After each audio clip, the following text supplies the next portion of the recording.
The Divine Journey, Days 3-5, Day 3, The Awakening of Purpose.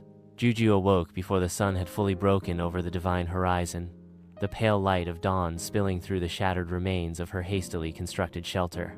The cool, unfamiliar air carried the scent of ancient pines, and damp earth a far cry from the familiar aroma of the track where she once sprinted.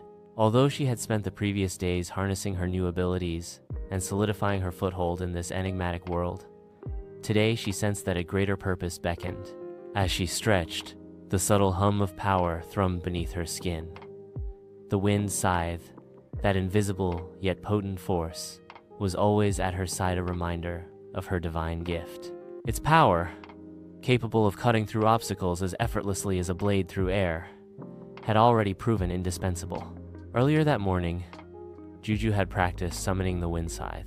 In an open clearing near her shelter, she had effortlessly severed the trunks of trees, watching as they fell in a controlled cascade, the rhythmic rustle of leaves mingling with the whispered encouragement of the mysterious voice that served as her guide. Her mind wandered to the arduous requirements for upgrading her shelter. 1. 0 units of wood and stone each, plus a rare shelter token. In her previous endeavors, she had witnessed firsthand the incredible efficiency of her abilities. The wind's scythe could fell 30 trees at once, a feat that would have taken hours by ordinary means. And when she triggered her Grim Harvest ability, every loose stone, even those dislodged in a massive mountain slide, would obediently find its way back to her. Today, however, her thoughts were not solely of resource gathering. Something more urgent and profound tugged at her spirit, a promise of treasure, of leads, and of souls in need.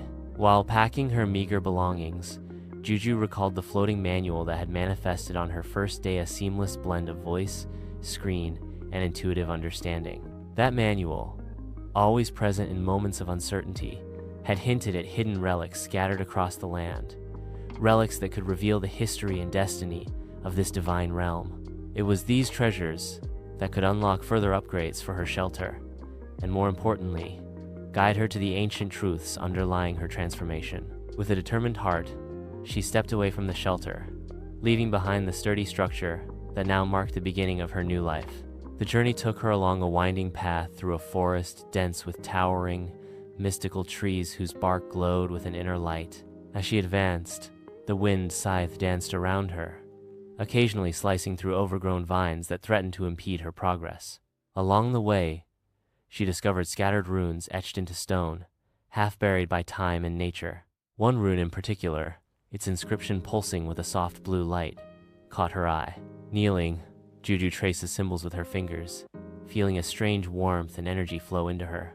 The manual's voice, gentle and cryptic, murmured that these runes were the remnants of an ancient civilization that once bridged the mortal and the divine. Further into the forest, as the canopy gave way to a clearing, she encountered her first sign of another presence, a small group of travelers clad in patchwork garments, their faces marked by hardship huddled around a dwindling fire.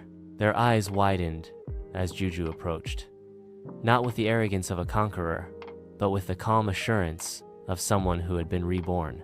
The travelers, it seemed, were survivors of a recent landslide calamity that had left their home in ruins. Juju's heart ached at the sight of their grief and desperation. One of them, a young woman with tear-streaked cheeks, stepped forward hesitantly. "Please, do you know what happened? We were gathering stone when the mountain trembled, and everything was swept away." Juju knelt beside them, her presence radiating a quiet, soothing strength. "I have seen the power of the divine world, and I can help you. My abilities allow me to gather what nature has scattered.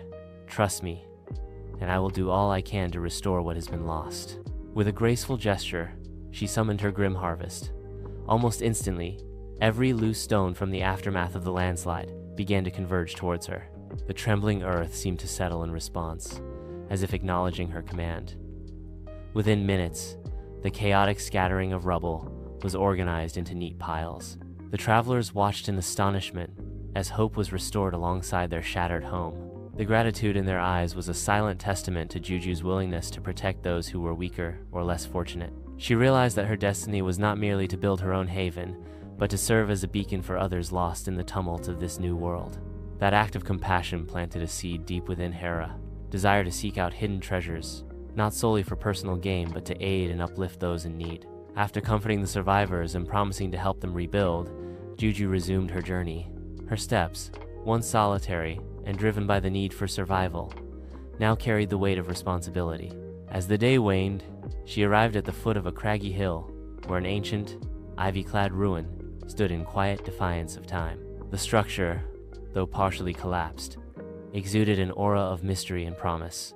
It was here that she felt the pull of a treasure greater than mere material wealth, a secret that might illuminate the divine purpose behind her transformation.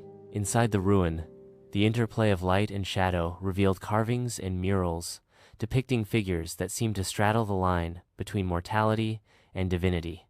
At the center of a crumbling altar lay a small, intricately carved box, its surface inscribed with symbols identical to those she had seen on the runes in the forest. With a careful touch, Juju opened the box, and a warm glow emanated from within. Inside, nestled on a cushion of velvet, was a gleaming pendanted treasure that pulsed with the rhythm of life and death in equal measure. The pendant was more than a mere ornament. It was a key, a relic imbued with the essence of the divine, and possibly the catalyst for unlocking further mysteries of her newfound powers. As the light faded into twilight, Juju carefully wrapped the pendant in cloth and stored it securely within her pack. The discovery filled her with a renewed sense of purpose and a deeper understanding of the connection between her abilities and the ancient divine lineage hinted at by the relics. With night falling and the stars emerging as silent witnesses to her journey, Juju set up camp near the ruin. As she sat by a small fire, she reviewed her experiences of the day in her Mindic act of resource gathering. Every rescued soul and every hidden treasure discovered wove together a tapestry of transformation. The promise of self-sacrifice and personal growth, whispered by the divine forces at work, lingered in her thoughts as she drifted into a restless sleep, the pendant's soft glow her only companion in the dark. Day 4. The call of the past and the duty of the present. The dawn of the 4th day found Juju awakening with a sense of urgency. The relic she had discovered, the glowing pendant, seemed to pulse in rhythm with her heartbeat. Its mysterious energy beckoned her to learn more about its origins. Today, she decided, would be dedicated to unraveling the secrets of the ancient ruins and following any leads that could illuminate the divine tapestry of this realm. Leaving the ruin behind, Juju made her way through the dense forest toward a nearby plateau. Her mind was abuzz with the possibilities. Could this pendant be connected to the legendary deities whose aspects she now embodied? Might it provide clues to not only upgrade her shelter but also to the larger destiny that awaited her? The wind's scythe whipped around her, a silent guardian slicing through underbrush and clearing her path, while the ever-reliable Grim Harvest trailed behind, ensuring that any loose stones or debris were gathered effortlessly. As the landscape shifted from the familiar forest to a vast open plain dotted with ancient stone monoliths, Juju's senses heightened. She could almost feel the presence of those who had come before a civilization steeped in divine lore, whose voices echoed in the wind. Amidst the plain, a cluster of monoliths stood in a circle, their surfaces etched with cryptic symbols. Drawn to the sight, Juju approached with both caution and curiosity. In the center of the circle lay a pedestal upon which rested a scroll sealed with an emblem reminiscent of the pendant's design. Juju's heart pounded as she reached out and broke the ancient seal. Unfurling the scroll, she discovered detailed accounts of a civilization that had once governed the delicate balance between life and death. The scroll recounted the story of a great summoner, a mortal chosen by the divine to wield the power of life's end and renewal. It spoke of the aspect of the god of death, a title that resonated deeply with Juju's own experience. The text described rituals of self-sacrifice and personal growth that were meant to guide the chosen one on the path to ultimate enlightenment. It detailed how this summoner would need to protect the weak, uplift those who were downtrodden, and endure trials that would test not only their physical might, but also their moral resolve. The narrative was interspersed with warnings of treachery, urging the chosen one to beware of those who would seek to exploit divine power for personal gain.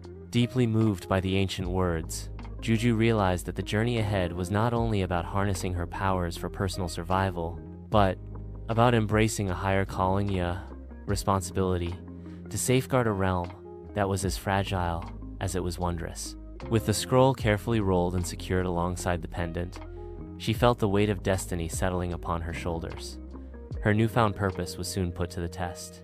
As she trekked back toward the forest edge, a distant commotion reached her ears, a clash of voices and the harsh sound of metal scraping against stone. Following the sounds, she discovered a small settlement in distress. A group of villagers, their faces etched with fear and desperation, were being harried by a band of marauders. The invaders, armed with crude weapons and driven by greed, were looting the village and terrorizing its inhabitants. Without hesitation, Juju stepped into the fray. The villagers, recognizing her aura of authority and the strange, luminous energy that surrounded her, looked to her with a mix of awe and hope. As one of the marauders advanced, sneering and brandishing his weapon, Juju raised her hand.